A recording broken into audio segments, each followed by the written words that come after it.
Now, for those of you who don't know Doreen's work, she is an acclaimed educationalist of sort of 50 years standing now, and based in Los Angeles. And I have to confess, I've only known about her work quite recently, through the film Kid City, which was made in 1970 and documents the year that she spent at Westminster Avenue Public School in Venice, in California, developing every Wednesday with taking over the group of 5th grade students and undertaking with them a design exercise, the design of a city, a fictitious city, which was developed around the narrative of the city, which began really with the discovery of a mineral called purium, which was used to degrade waste, as was in a natural kind of pollution-free process. And over the course of the year, the idea was that the students would develop this city and undertake not just its design, but also its management, and consider it all the political involvements of city management. Now, this I should also add is a project that Doreen developed in partnership with her brother, Frank Gehry. And maybe before we begin to talk, I'm going to endeavor to just show a 3-minute clip from that film. Let's see if it works on YouTube. Last time I tried to share something on YouTube, we got a very unfortunate advert for a male hygiene product. But with any luck, if I do this, I'm going to show you 3 minutes of Kid City. Rose, you wave at me madly if it's not working. Right here,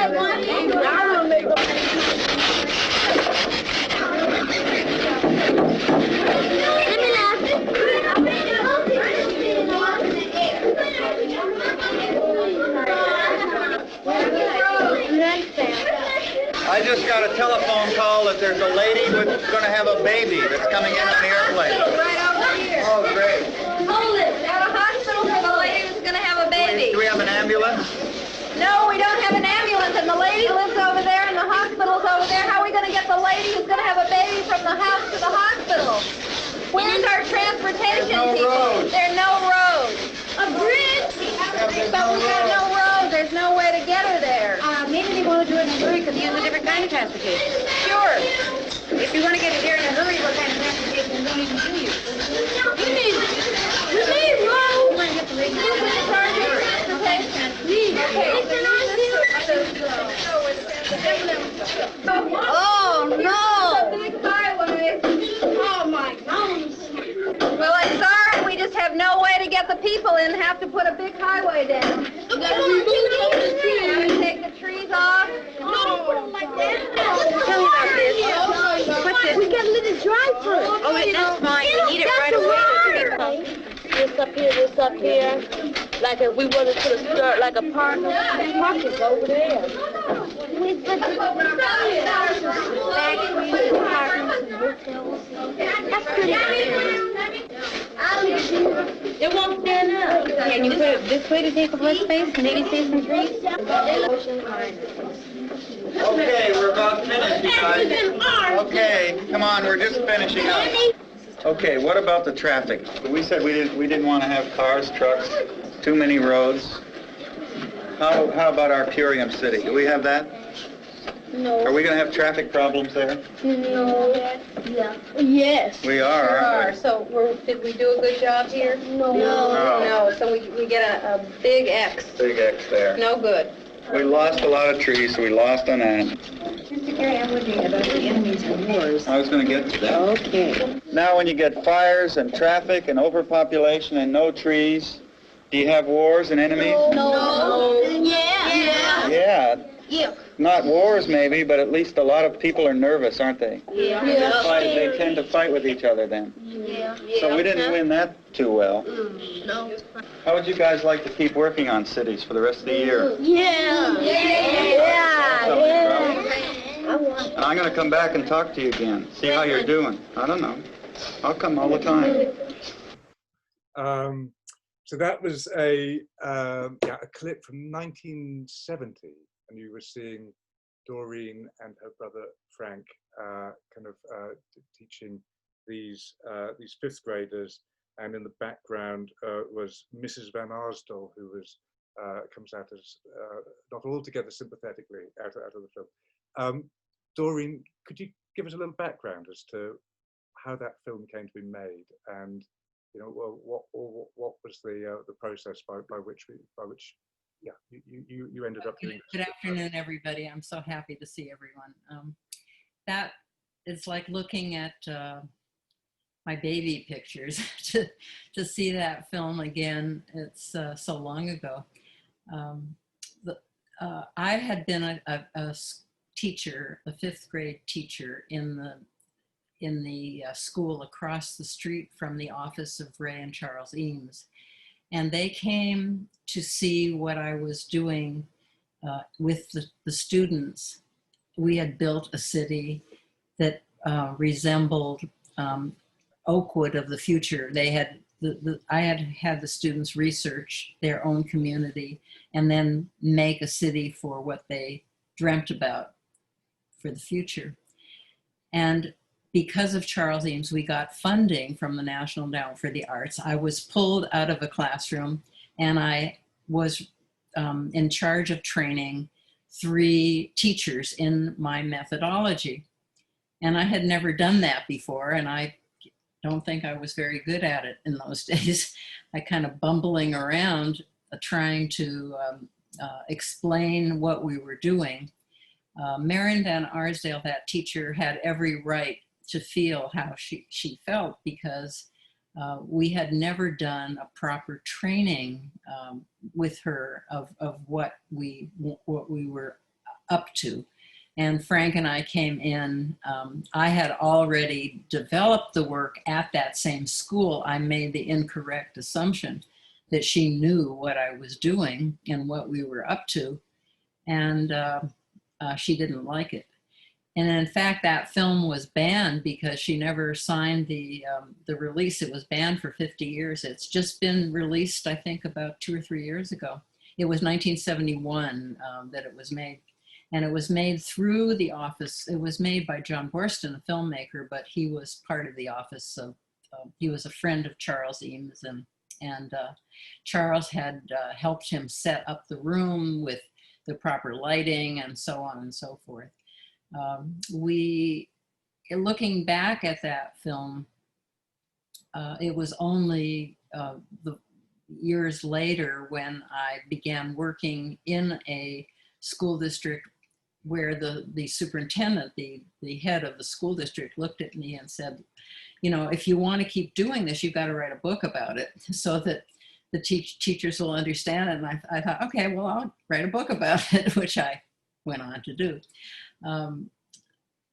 Does that answer your? Absolutely. But could you just encapsulate, Doreen, for you, what you and Frank at the time, what was the ambition of, because basically you wanted to direct the entire curriculum into this project of designing a city. And I don't think ultimately with the ambition that you were encouraging students to become designers as such, but what for you was the motivation behind this way of teaching? In the 60s, I went back to get a master's degree in education. And at the time, people were very interested in what the future of Los Angeles was going to look like. And I became part of a committee put together by the mayor of Los Angeles to how we envision the future of Los Angeles. And it was very disappointing because we went and queried people and asked them to fill out questionnaires about how they wanted the city to look. And there was it was very mundane. They couldn't, there were no creative, from my vantage point, there were no creative thoughts about how the future might look architecturally or visually to to the average citizen. And the committee was made up of architects, and I was the only educator, and I said, this is ridiculous. You've got to start teaching, putting it into the education system. And so they said to me, well, go ahead and do it. So I wrote my master's thesis around it, and then I went and did it in the classroom in 1969, which predates this film. And I did a very, very comprehensive study of the community that the students were living in, and I worked with them on envisioning the future. And that was the launching pad. Coincidentally, it turned out that my brother was doing some stuff in schools as well, and we didn't know it. Sometimes you go for family meals and you don't talk about what you're doing as much as you talk about other things. And the director of the Smithsonian Institution in Washington called and invited Frank to do a workshop, and told him that they were inviting a woman from Los Angeles who they hoped he didn't mind, was doing some work that was similar, and he could meet her, and it turned out to be me, his sister. So we got together on that, and that was our first, we called it Purium City. We were drunk on the airplane flying to Washington, and we came up with the crazy name of this product that would be found, and we conducted these workshops at the Smithsonian Institution that went on for some time. He and I conducted together, and then I was invited back to the Smithsonian, and I did a lot of teacher training, and the Smithsonian got a huge grant from the Office of Education, and we brought I think 20 teachers from all over the United States to study with me to do this kind of work. So by the time this film was made, Frank and I had some experience, and I had worked with other architects to try to help speed up the process in the classroom. I have found subsequently that it is counterproductive to bring an architect into the classroom. It's intimidating to the teacher. It stops the creative process. The teacher really should and needs and wants to be in charge. Our job is to open up their own creativity, and my methodology is predicated on creative thinking. And to put creative thinking in every subject rather than think about it as a silo, as a separate entity. Part of that came about because in America, the arts are ephemeral. 1 minute they're there, and the next minute they cut the money. And I couldn't stand that. That hurt my feelings. And I wanted a way to get into all subject matter, to have creative thinking in all subject matter, so that in every subject they can invent and create and think about things. So the city that you see in Kids City, now we do in a high school chemistry class, in a high school English class, where students are reading about the book The Scarlet Letter, which is about morality, and they build a city and they make places for training morality, but the teachers invent that application. We give them the methodology. The city is everything. The building of a city is something that I tried for many, many years to get away from. I got a lot of criticism for building cities in the classroom. It takes up a lot of room. And superintendents and school principals would come in and say, oh, the children are so engaged and they love building the city, but it takes up so much room. Can we get rid of the city?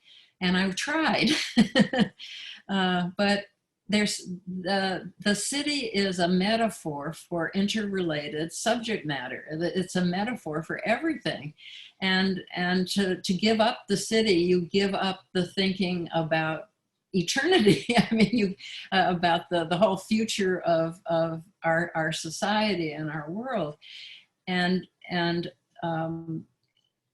my teaching methodology, I came up with this thing I call backwards thinking, which is a way in to this creative thinking. So before a teacher has a student read about animals or whatever the subject is, the students would create a never before seen creature before they start building their city.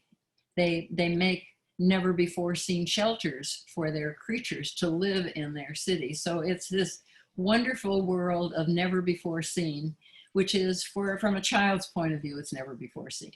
Then after they've made this object, I always say that once they make something and they're armed with this thing, the brain research tells us that this goes inside here. It's like a mnemonic device, and it sets in their head, in the learner's head, a fixed point, so that they can, so that then what they read about in the book, there's always a comparison between, oh, I did this, but in the book they're showing me this. I did this, but the book says this other thing. And there's a revision process in my methodology, so the learner can look at what they made initially, read the book, and make a revision of the process, which is true in architectural training and in scientific training.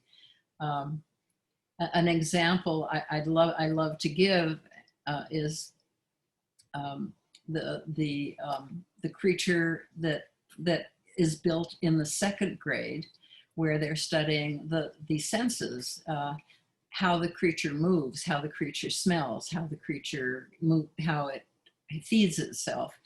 That list that you saw in Kids City that we were ticking off, that list is a criteria list, and that's where the teachers gain power. It gives them back the power. In our trainings, we spend a great deal of time with the teacher learning how to make that criteria list, so that if you're in the second grade, that criteria list would have, oh, well, your creature has to smell and move and eat and so on and so forth. But if you're a high school teacher, a biology teacher, you might be interested in DNA. You might be interested in that creature evolving over time and how it's going to evolve. So the creature would have different characteristics that the maker of the creature would be thinking about.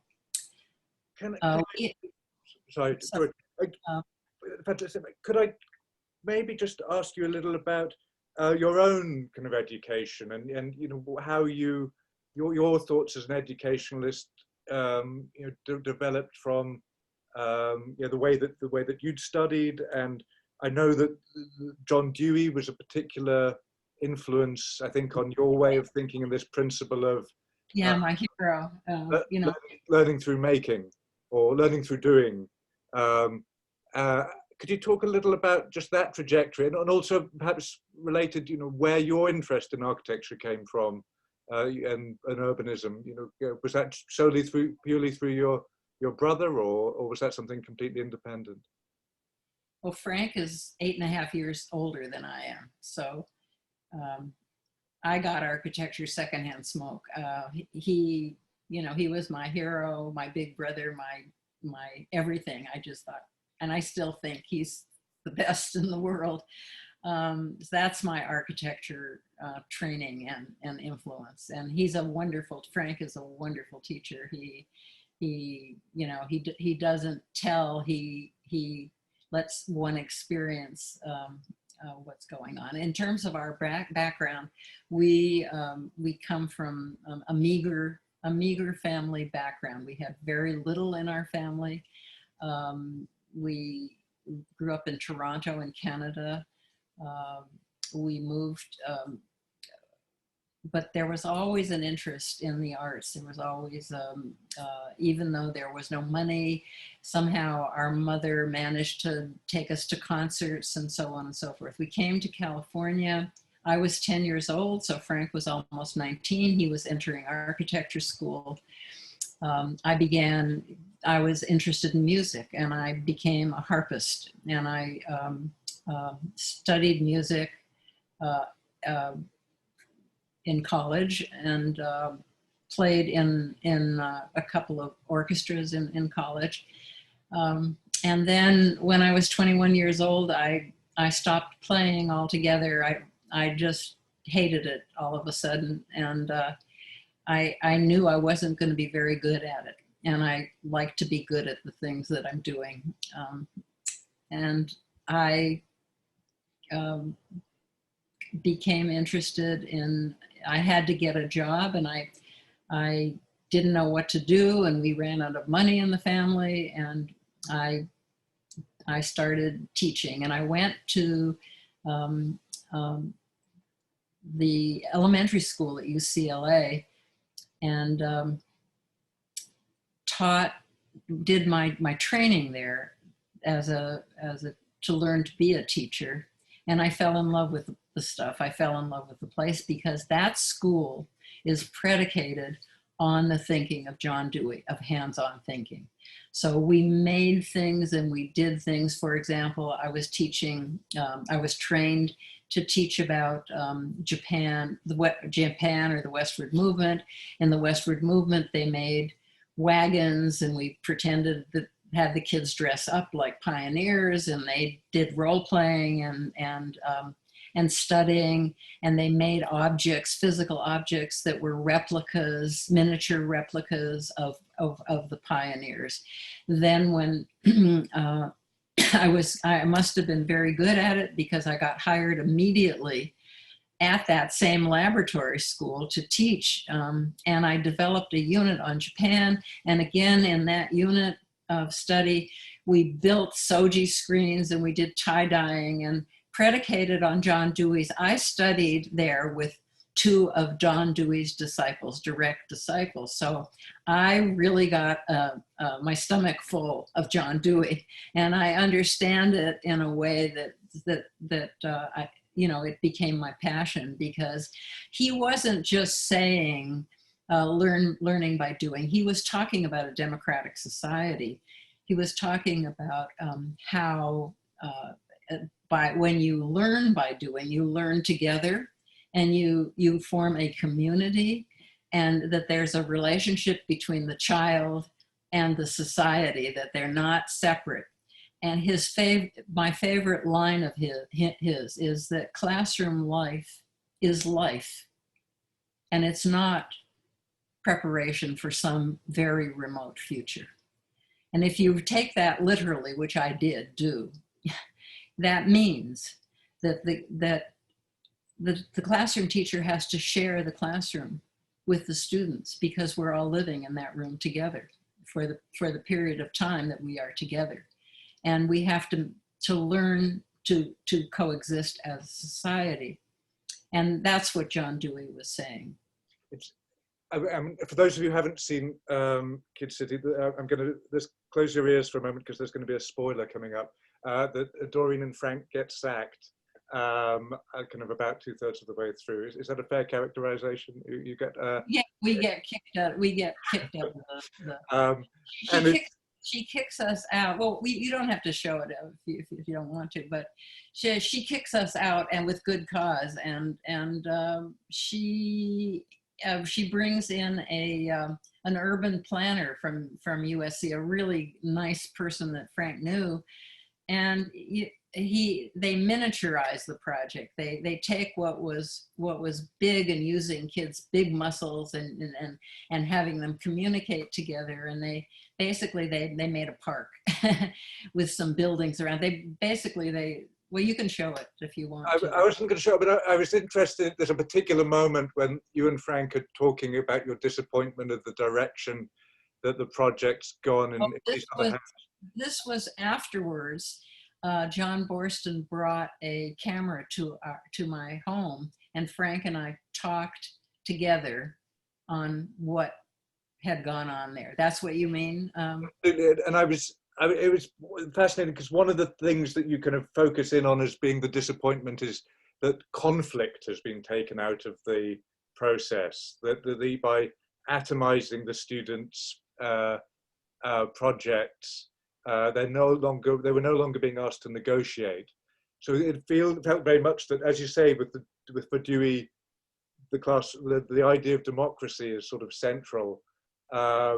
And I got the impression that for you, the city, this project of making a city, in a way is a project of making a democracy.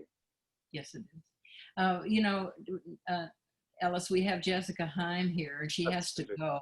Let's bring Jessica in. I'd love to bring Jessica in because Jessica is the director of the Design-Based Learning Project at UCLA Center X.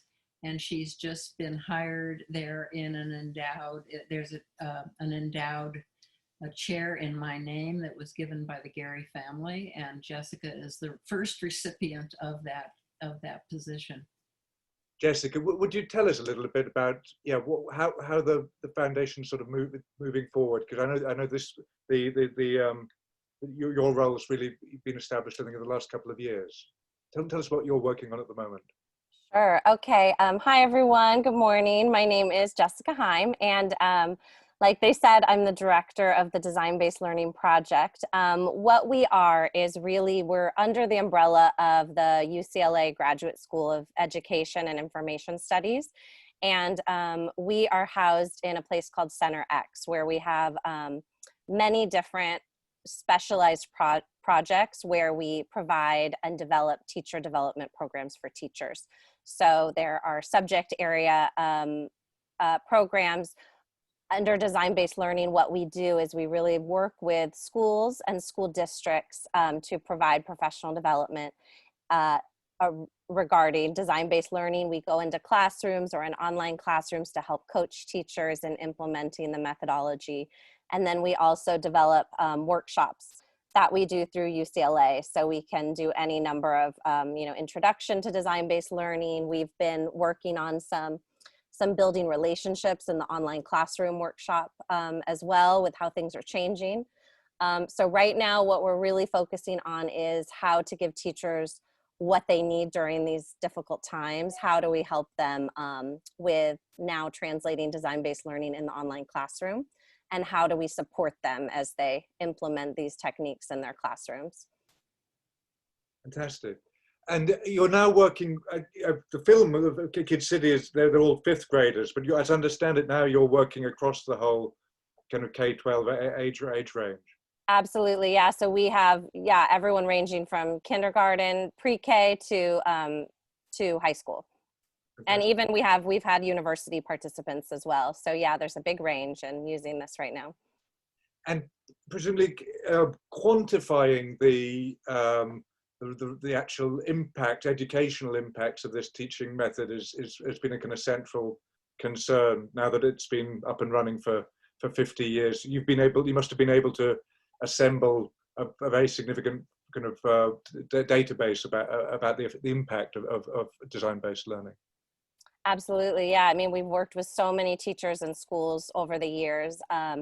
We started at UCLA just last summer, so we're just over a year we've been there. But already we've worked with many schools in Los Angeles Unified. We work with a group of teachers in St. Gabriel Unified, where we've trained the majority of teachers in that district. So that program's really growing. And then right now we're just kind of reaching out and having new clients that we can introduce this to as well. But yeah, we're growing. And is the methodology developing? Do you feel is it still a place of experiment and you're trying new techniques? Absolutely. I mean, I think the powerful thing with this methodology is that really the teachers They learn the strategies, they learn the tools, and then they really can fly with this and take it wherever they need to go. So we've already heard from a lot of our teachers that have been using this in their classroom for many years. You know, they've started out as brand new teachers now with online schools, and they're emailing stories every day about how this is really improving their classroom community and helping the kids have opportunities to collaborate and be creative off the screen as well as on screen. So we do see teachers really developing these tools to take where they need to go. Yeah. Thank you, Jessica. I know you have to run, so I will let you go, but that's wonderful that you've been able to join us. Oh, thank you. And perhaps I could bring in Neil Pinder at this point. Neil is kind of a friend of the Architecture Foundation, long-standing, and he's a teacher in Graveney School in South London, but is set up for an organisation called Celebrating Architecture, which has been very active in introducing children from non-traditional backgrounds to the possibilities of architecture, or developing an interest in architecture. So Neil, I sent you this film Kid City a few months ago, I think now, and I think you were kind of once kind of very enthused and immediately recognized parallels with the kind of activities that you'd been developing. Could you kind of say a little about your reaction to having seen it? First of all, good evening, everyone, and thanks for having me, Alice. Doreen, it's an absolute pleasure to be on the same platform as you, digital platform, should we say, as you this evening. Yeah, from watching your film, there were so many synergies that I saw when I first started off. Basically, the thought of trying to cajole and pacify the teacher who's above you. Mine weren't necessarily the head teachers, but they were head of departments, trying to convince them that letting students be creative was a positive way of moving forward. I first began with Victoria Thornton, who started up something called London Open House. And she first connected to me about 20 years ago now, where I was in a secondary girls' school, and I was teaching design and technology. And when I first went there, the grades were 19% A to C grades. And then Victoria came along and basically not pinged me an email, because we wasn't as digitally upward thinking then, but she wrote a letter and asked if we could get involved with some architects. And as you were saying, Doreen, getting architects into schools in London was quite an eye-opening experience. We had some very good architects who came in, infused the students in how they could revamp, change, how they could look at their designs, how they could draw their designs in a way that basically the traditional technology teachers weren't teaching them before. So we had this perfect sort of marriage. And then when I left that school, the grades went up to about 90%. And even I was doing a workshop the other day, the GLAM workshop the other day, an online digital workshop. And one of my students from that school was on the workshop. And she became an architect. So it shows you how the whole thing does feed through. You better tell me about what GLAM is, Neil, because we're seeing it behind your head. Right. A quick one on GLAM. GLAM is basically, the idea came about because one of my students, who's a fantastic young lady, was studying textiles. And her teacher said to me, Neil, do you think you could get her to just do a bit more work in your class? So I said, yes, great. And she really did a brilliant folder, went off to a couple of sixth form colleges to try and go there afterwards. And basically some of the lecturers really demoralized and crushed her. So she came back, and then I said to her, don't worry, let's think about how we can move forward positively. But I've got an architecture alumni group of students from my school, from Graveney School, that I've taught there for about 15 years. Absolutely fantastic. My oldest is nearly as old as me. He wouldn't like to hear that, but he's nearly as old as me.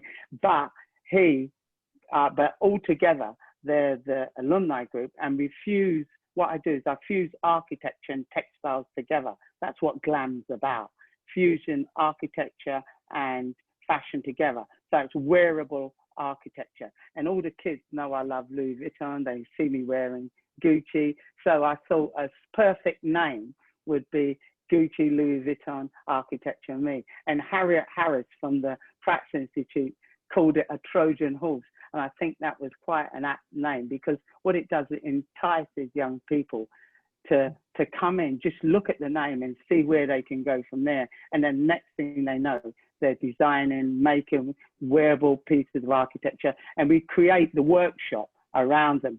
So we're going to do a 2-day workshop in the end of November, 28th, 29th of November. And we've gone global because we're connected to South Africa, the Caribbean, France, quite a few universities in England, supported by quite a few universities in England, the fashion schools, the architecture department. And as you can see, we're supported by the Royal, by yourself, Ellis, and by Reba. But getting back to celebrating architecture, which I started off quite a few years ago, was basically to fill a gap in education where young people from non-traditional backgrounds and traditional backgrounds weren't told enough of how they could have a say in their environment, how they could build their environment, how they could design their environment. So what I started doing through London Open House, entering competitions, entering the students into competitions of building buildings, designing places. So from there, now we've started, even in this pandemic situation, we've started and we've collaborated with Open City, which is based in London, and we've called something called Junkarchitecture, so that it's anything you have around the house. And we designed a program that they didn't have to go out and buy glues, tape, scissors, etc. They could use all the junk recycled material in their house, that they could create different building structures and environments with.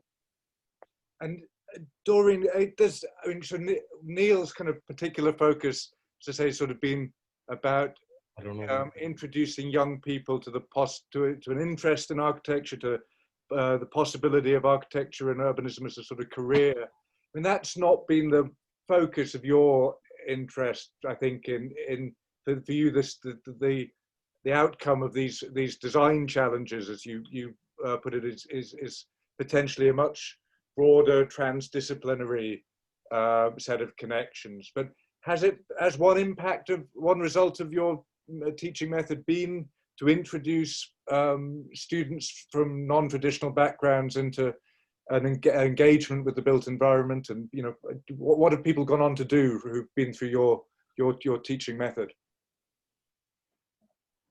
I moved away from teaching the arts and architecture in order to ward off the problem of the pendulum swinging in America, where sometimes it's on and sometimes it's off. But in my heart, I'm interested in art, I'm interested in architecture, I'm interested in music, I'm interested in the arts. And in my heart, I value the contribution of architects and great thinkers in the field. When I put together a board of advisors early on, Rabina Mapstone, who was with us, Bobby Wave, she was my assistant very early on. And we put together a not-for-profit organization. We brought people like Jonas Salk, the scientist. We brought Lawrence Halpern, who was a landscape architect, who came and contributed his thinking. There were designers, there were scientists. The kind of results we get is that the students go on to do important things.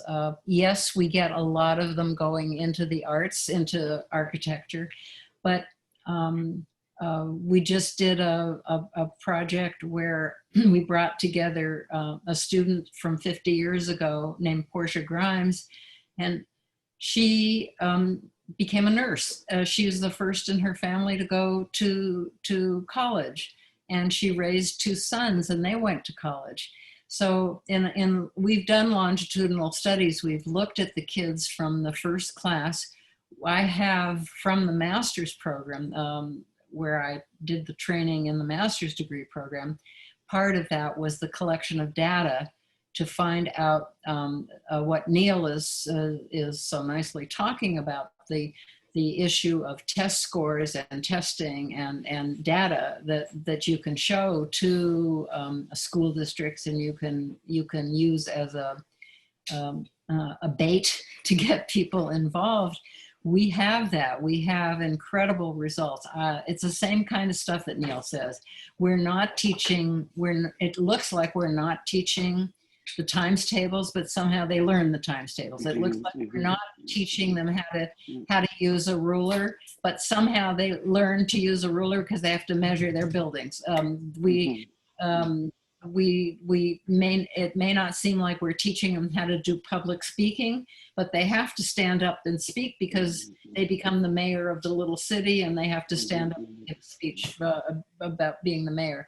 That's all part of John Dewey's legacy of role-playing, of letting students discover the subject matter to support their learning. And so, sorry, just to interrupt there.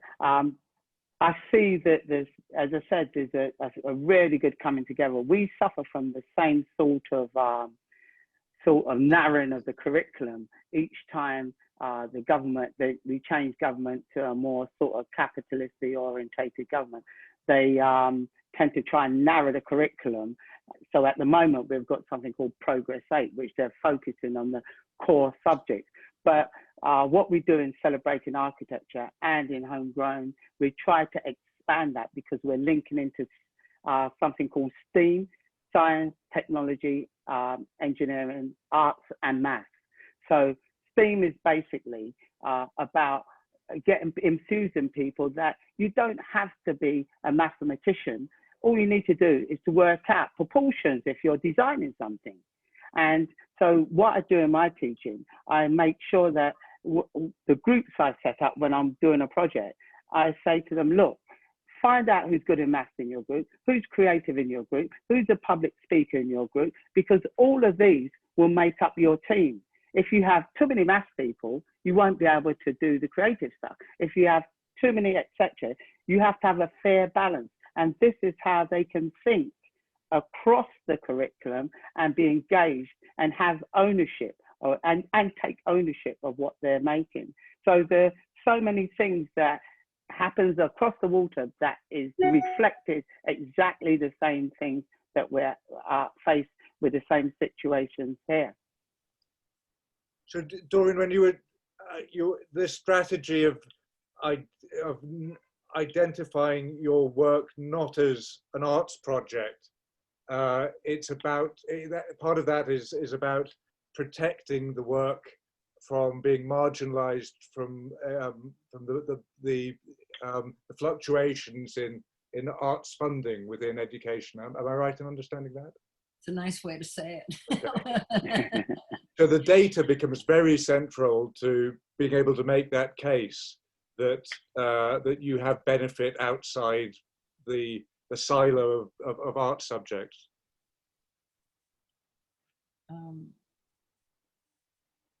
I think, well, my experience from my 50 years of experience, and I've worked with lots of different teachers. What I see important is to release in them their own creative thinking. I don't like to face a class of students, even young students, and think, oh, they're specialists already, that some are good in this and some are good in that. There's a man named Howard Gardner who was at Harvard who invented this thing called multiple intelligences. And when I was doing a project in Israel, they used to have Fridays were multiple intelligence day, and the kids would all go to their favorite intelligence. And that rubbed me the wrong way, because I think we all have multiple intelligences within ourselves. And it's the job in education to let, in my mind, to have students explore all aspects of themselves. Maybe I went to UCLA as a student for 4 years, and it's hard to imagine for people that know me now, I never raised my hand and asked one question. Did that mean that I wasn't thinking? Did that mean that it meant I was afraid? That's all it meant. And we have students that are afraid of public speaking. We have students that are afraid of doing math. We have one teacher now who she's got a whole school that she's turned over to design-based learning, a whole section of a high school. And she's a math teacher, and she's got them doing math, but they're doing creative things. And one of her students just wrote to me, and she said, "I'm becoming a school teacher." Why? This is a student who never spoke. She was terrified to speak. So she became one of the not the mayor, but she was one of the political, they divide the city into quadrants, and they have mayors and council districts, and they have different kinds of, they have the building inspectors, they have all these, they role play the whole deal. I was intrigued by, you mentioned some of the people who were involved early on in the Center for City Building Education, but also Gloria Steinem was another name I think that I saw associated with that project. And I wondered about within this role-playing activity, presumably it also becomes a way of challenging gender norms. Thank you so much. Thank you so much for saying that. That is very, very wonderful that you picked that up. Maybe that was my impulse from the start, Ellis, because of my own repression of my voice. And the women's movement, I was, part of that movement in the 60s and 70s. And we do find girls advocating, girls becoming the mayor, girls taking on roles that they normally are not asked to take on. We do find that that there's a leveling of the field, and I'm not advocating for girls taking over, for women taking over, but I'd like to see the leveling of the field. And in what Neil is talking about too, in the building and the making of things, where you've got one person that's very good at something and another person that isn't, it's possible that the person that isn't good at it can get good at it. And there's a Russian philosopher named Vygotsky he's worth reading. He invented something called the zone of proximal development, and that's when you have a baby that can't walk but sees the parents and everybody walking. That's the readiness for walking. They're watching. We haven't given enough credence to the fact that watching is a very, very important educational activity. And in what he calls that zone of proximal development, the student is watching as the architect is doing this thing. That's the real value of having the architect there in the classroom, is the student suddenly sees what they a person that's real, and that person is doing something, and well, I can't quite do that, but maybe I can someday, you know.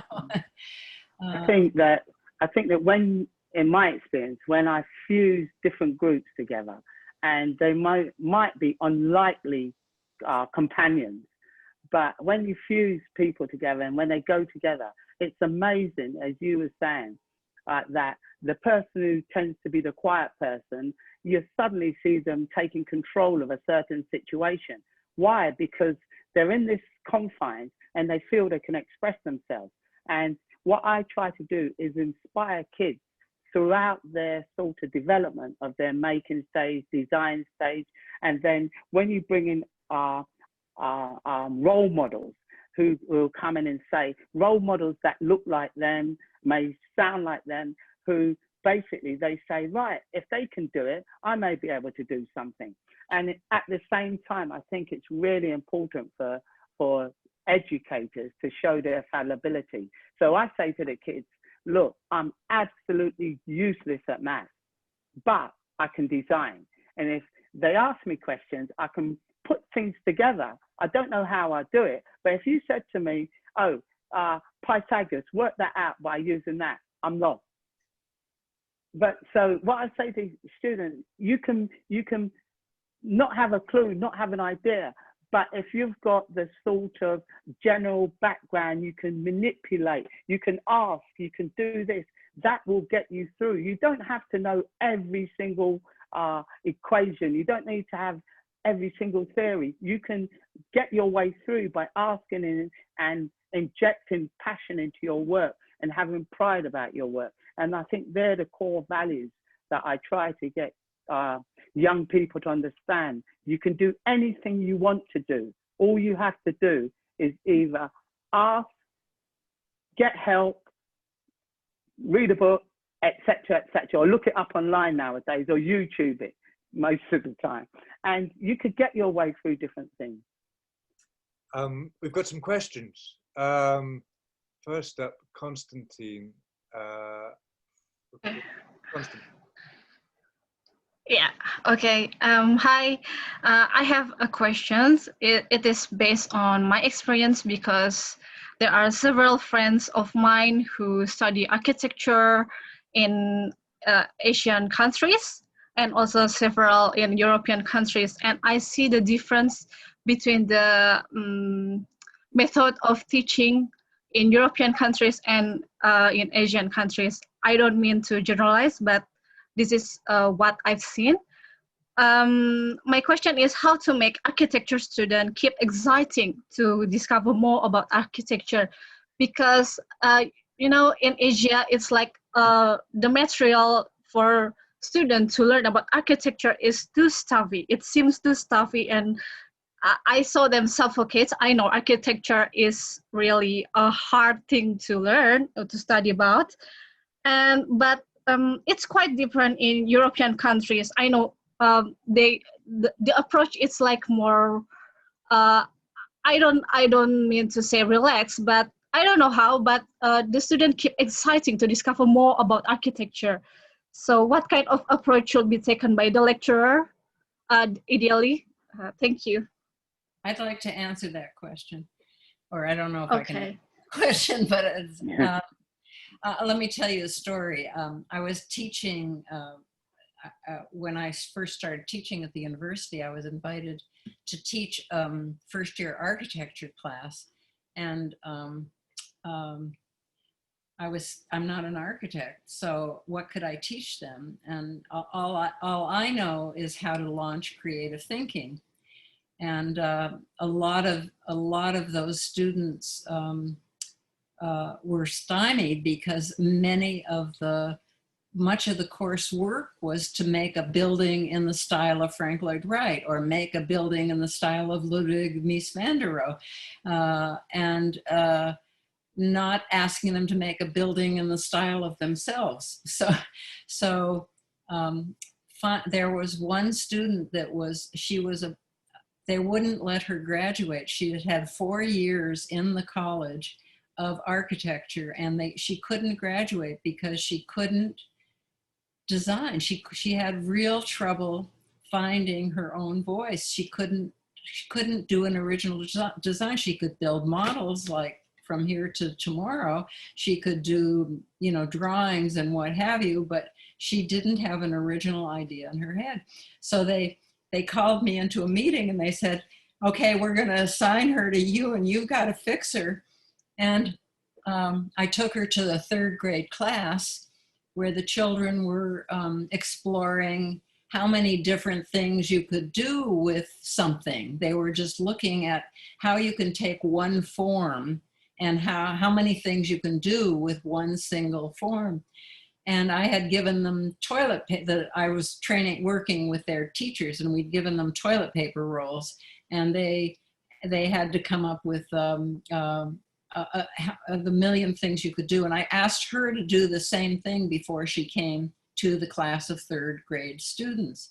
She came up with 3 examples. The students each came up with about 20. And you could see that she had been, from the time she was very young, she had been stymied in her training. And then she came into a university that had her do things in the style of a certain person. So this particular learner's self-expression was stymied from the beginning. She couldn't get hold of who she was. She couldn't look at something and see it in multiple ways. Thank you so much. Can I just say, I'm not an architect as well, but to infuse people to design, I say to them, look at your culture. Look at where your parents or your parents' parents may come from, because we can always become too Europeanized or too heads down in one particular style.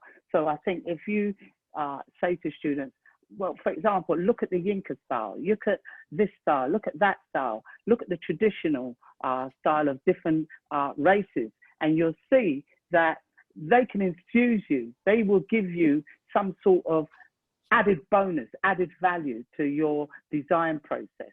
And this is what I think when people get channeled into, you draw like this, you do like this, and you do like this, I think they're really good at maybe what they do particularly, but to be creative, you need to have a wider, broader experience culturally, emotionally, worldly. And you can get that by looking at so many different images, arts, going to exhibition. And I know, Doreen, that you said you played the harp. So you played the harp, I played the trombone. I played in the London school orchestras playing trombone. And I think music is one of the essence to it. I went art school, and going to art school, and I mean, Daniel Leachkin said, I think he said, go travel, play music and do architecture or something like that. He came up with 3 things. And I say to people, be a DJ, travel, and do loads of drawing. Excuse me. Fantastic. So everybody, your homework after this session is that you have to go to YouTube and watch Kids City, which is half an hour long. And you've also got to watch Architecture Brawl, which is the film that the AF made about Neil Pinder's work a couple of years ago, which is 10 minutes. But where, Neil's talks a lot more about his kind of teaching practice. Oh, we have one very last question. Ezra, sorry, I'm going to open the mic. Ezra, you've got the microphone. Hi, thank you. I am a recent Princeton graduate from architecture with master's, and I'm really interested in architectural cakes. That's what I did my thesis on, and I think I really enjoyed what you guys were talking, like using whatever you have in the house and then making it a city or thinking a city. Do you know, have you guys thought about like cakes, or do you know anyone that was interested in cakes that I can look up to or connect to? I'm sorry. Architectural cakes is the subject. Yeah. Cake making. We're not drawing any success on that. Okay. But Have you, Neil, have you got involved in cake making at all? Actually, so the next sort of progression from wearable architecture, we're looking at fusing it with food and cakes, and how you can make different structures and different places and buildings and whatever you want to do with cakes. We're trying to turn it into an architectural project. So watch this space from wearable architecture, most probably to cake-architecture. That's a good one, isn't it? Yeah, Ezra, our friend Laura, various people in the chat box are making the recommendation for Bompas and Par, who absolutely, they've made buildings using jelly and certainly cakes. BOMPAS and PARR, they're based in London. And I think both of them, are architecture graduates. So yes, I think that's very good advice.